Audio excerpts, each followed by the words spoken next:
how we did it. Look at this. They even come with little handy dandy little, that's how big cheese day is right now. You got cheddar, Monterey, Jack, mozzarella, whatever your favorite cheese may be. Today is the day to celebrate it. It's National Cheese Day, and here to help us mark the occasion is recipe developer and author of The Infinite Feast, Brian Theis. Welcome, Brian. How are you? I am great. Happy Cheese Day, man. Thank you. It's good to be here on Cheese Day with you.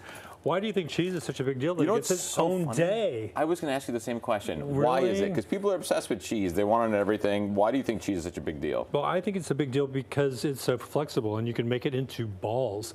I call this my mid-century cheese balls on parade layout. All right. Mid-century is a thing for me. That means the 20th century, not this century. Of course, yeah. And cheese balls became a big deal in 1940s. Right. They started making them because mostly on TV. Yeah. Philadelphia cream cheese was a big deal, and that's literally in all three of these recipes. 1, 2, 3, and it was fancy too. Right. You know, the hostess said, "Oh, I've made a ball," and so it's gorgeous and lovely for my cocktail guests. If only that still existed, that would be amazing. And there's soft cheeses, there's hard cheeses. I'm going to have you make your own. We're going to have a ball. Yes, we're going to have a ball. But there are soft cheeses, there's hard cheeses. Okay, so here's a quiz for you. Okay. Point out the soft cheeses Brie. in this tray. Brie and whatever the heck this is. Yeah. So hard cheese, is this Gouda?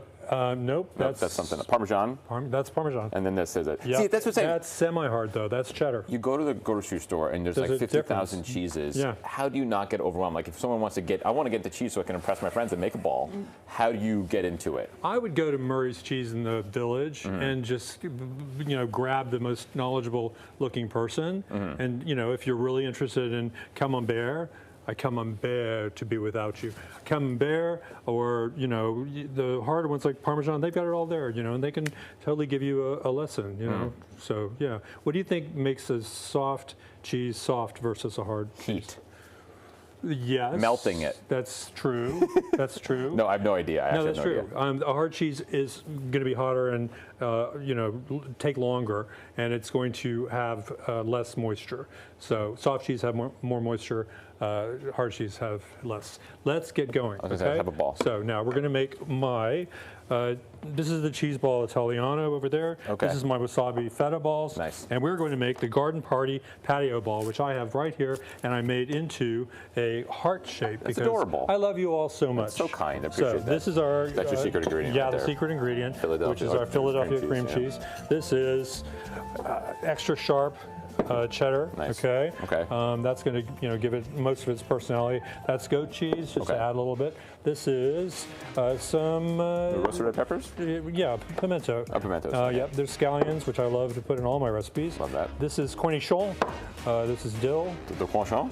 Cornichon. That's dill. Okay. These are the flavors that make this a spring or a patio party cheese ball. Right. Salt. Lemon zest. Yes. A little green. So you could really make the cheese ball yours. You can do anything you want with it. And mayo is kind of like the glue that holds it all together. Right. And this is all before we get to the part where I covered it in pistachios. Okay. Nuts. Okay. Then we blend. So now, You want to fold? You can fold, or you could use your hands because you got.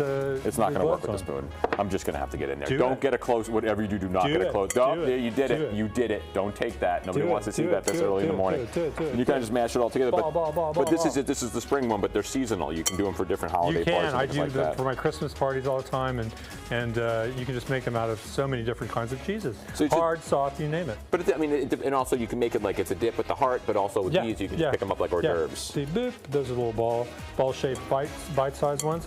Okay, now you can make it in any shape you want. What shape do you want to make it, Ben? Don't ask me that. I can't say it on TV. I'm kidding. Here's a ball. We'll just do this right here. The giant spherical You want to make the ball? He made a cheese ball. Look at how good that looks. Look at that. Whoa. But we got to cover it in something, right? We're going to make it look all... We'll do that offline. We'll do it schmancy.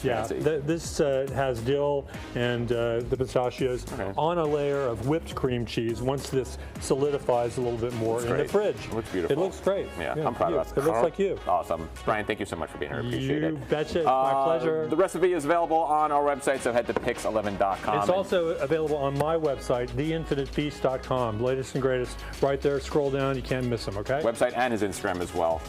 The Infinite Feast for more delicious recipes. You betcha.